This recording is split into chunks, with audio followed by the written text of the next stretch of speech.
Hello mga loves and welcome back again sa my YouTube channel. So for today's vlog na naman po, isang bagong release na utangan na naman po ito na ibabahagi ko. Na kung saan naman po is nag-offer po siya dito from 1,000 up to 100,000 pesos. So no need to install, nandyan po sila sa Google. So i-search nyo lang po yan. Para directly ay doon po kayo mismo sa website po nila mag-apply. So ilalagay ko na lang po dyan sa description box ang kanila pong link. Para naman if ever na gusto nyong subukan na applyan ng platform na ito ay madidirekta na po kayo doon sa kanila pong website. So really pasukin na muna natin ang platform na ito.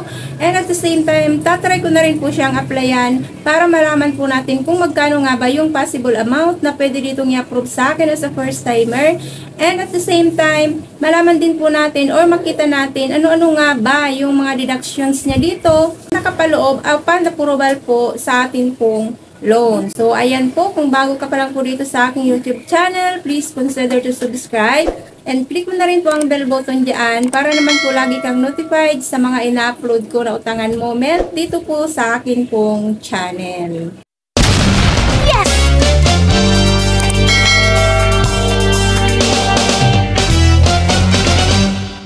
So, disclaimer na po muna mga loves, so hindi ko po ito pinopromote or hindi po ako dito ahente ng platform na babanggitin ko sa video na ito dahil ako po ay katulad nyo rin po na isa rin pong mangungutang. So, it's up to you na po or decision nyo na po yan kung susubukan nyo rin pong utangan ang platform na ito. Ang layunin lang din po ng video na ito is mabigyan din po kayo ng advance information nang sa gayon po ay maging handa rin po kayo bago man po kayo dito mag-commit sa platform na ito. Tinutukoy ko na platform na ito ay si Poco Cash. Nasa list of registered online lending platform in the Philippines naman siya.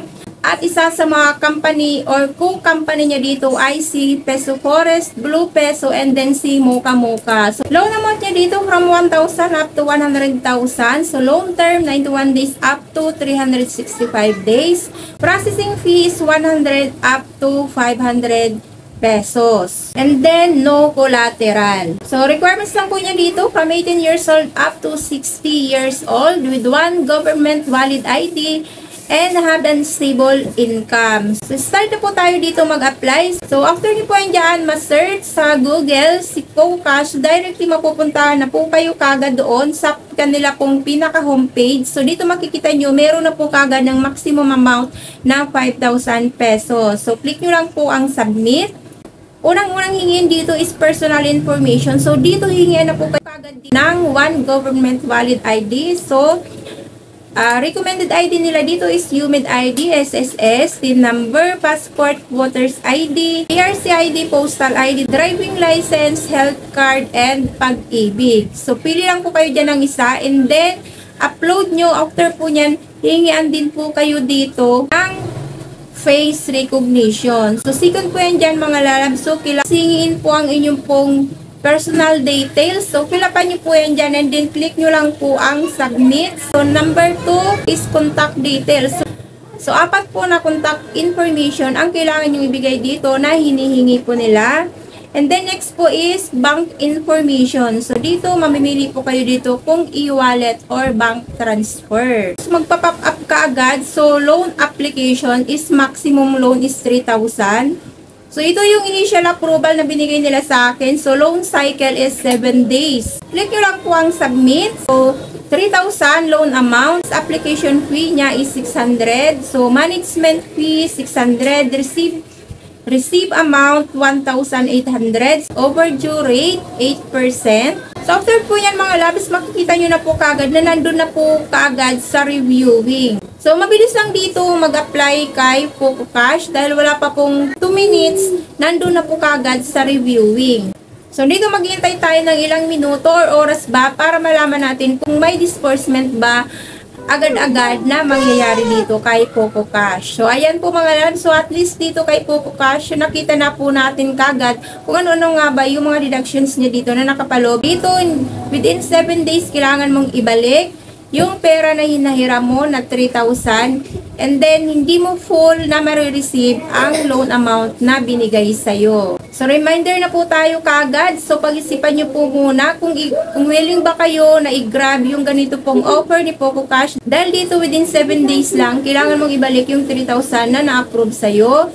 and then hindi mo full na marireceive yung loan mo dahil ibabawas na po yun doon, yung management fee na 600 and then yung application na 600. So, umabot po kaagad ng 1,200 ang total deduction na binawas nila doon sa 3,000. So, ayan po mga loves, pag-isipan nyo po muna ng mga kailang beses bago po kayo dito mag-commit kay Poco Cash para naman at the end of the day ay wala po kayo ditong pagsisisiyan na nakapangutang po kayo dito. So, it's better talaga makakapanood muna kayo ng mga reviews bago po kayo dito nagko-commit sa ganito pong klase ng utangan para naman naiiwasan nyo po yung harassment na nagmumula naman po yan sa mga ula collector ng mga platform na nauutangan po natin.